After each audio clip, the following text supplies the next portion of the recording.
में क्लास 8 के साइंस का फर्स्ट चैप्टर पढ़ेंगे, जो कि first chapter force and pressure है, यानी बल और दाब।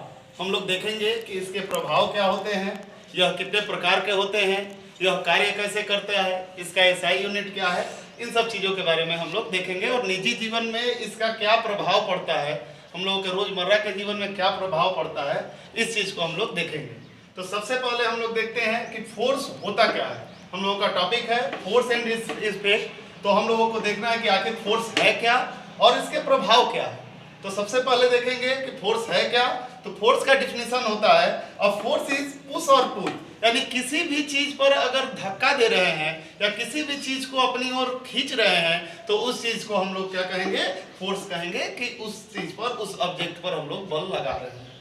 अब आखिर इसका जब कोई बल, कोई मानक है, तो इसका एक एसआई यूनिट भी होगा। तो एसआई यूनिट जब इसका देखेंगे तो इसका एसआई यूनिट न्यूटन रखा गया, जो कि आइजैक न्यूटन के नाम पर रखा गया। न्यूटन का अगर हम लोग डिफिनेशन देखें, आखिर न्यूटन होता क्या है, तो force which is required to make a mass of 1 kg acceleration at a rate of 1 metre per second square. यानी अगर हम किसी चीज का मास, किसी ऑब्जेक्ट का मास अगर 1 किलो हो और 1 किलोग्राम हो और उसको हम लोग 1 मीटर प्रति सेकेंड स्क्वायर का एक्सेलरेशन देना चाहें, तो उस चीज को इतना एक्सेलरेशन देने के लिए जितना हम लोग बल लगाएंगे उसी को हम लोग 1 न्यूटन कहेंगे। उसके बाद हम लोग देखते हैं कि आखिर इसका प्रभाव क्या पड़ता है, इफेक्ट क्या है फोर्स का। तो सबसे पहला इसका प्रभाव है कि यह क्या करता है, किसी भी चीज का शेप और साइज चेंज कर सकता है। स्टूडेंट्स यह ध्यान रखिएगा कि जरूरी नहीं है कि चेंज करेगा, लेकिन चेंज करने की टेंडेंसी रहती है। जैसे अगर घर पे हम लोग आटा गूंथते हैं, तो जब आटा गूंथते हुए हम लोग देखते हैं तो उसका शेप और साइज हम लोग जब बल लगाते हैं तब उसमें क्या होता है, उसके शेप में चेंज हो जाता है। या अगर रबर बैंड है, उसको हम लोग स्ट्रेच करते हैं, खींचते हैं, तो उसके साइज में भी क्या होता है, डिफरेंस आ जाता है, उसका साइज भी क्या हो जाता है, चेंज हो जाता है। सबसे पहला चीज ये है, सबसे पहला इफेक्ट ये है।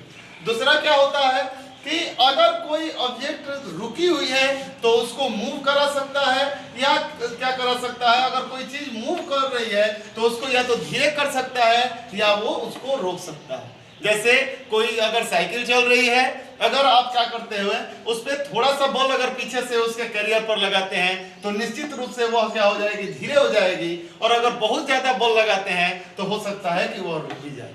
ये आवश्यक नहीं है कि कोई चीज धीरे हो या रुकी जाए, वह इस बात पे डिपेंड करता है कि आखिर हम लोग कितना फोर्स लगा रहे हैं। अगर हम चाहें कि किसी बहुत बड़े चीज को, जैसे ट्रक चल रही है, अगर उसको हम लोग अपने फोर्स से चाहें कि उसको स्लो डाउन या स्टॉप कर सके तो ये पॉसिबल नहीं है, क्योंकि हम लोग उतना उस पर बल नहीं लगा पाएंगे। तो ये हो गए दो चीजें, पहला शेप और साइज चेंज हो गया, और दूसरा किसी चीज को या तो स्लो डाउन कर दिया या रोक दिया। तीसरा इफेक्ट हम लोग देखते हैं जो कि बहुत ही महत्वपूर्ण है, कि यह क्या करता है, किसी भी चीज के डायरेक्शन को चेंज कर सकता है। कोई चीज अगर मोशन में है तो उसके डायरेक्शन को यह चेंज करने में मदद करता है।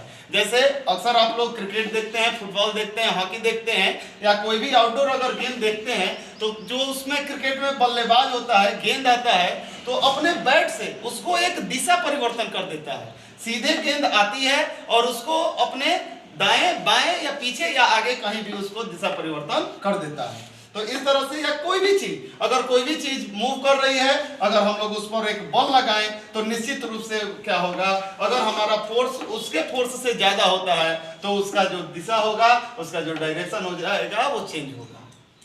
उसके बाद लास्ट पॉइंट है, चौथा पॉइंट, जब इसके इफेक्ट के बारे में देखते हैं तो चौथा पॉइंट है कि can make stationary object move और मेक और मूविंग ऑब्जेक्ट मूव फास्टर।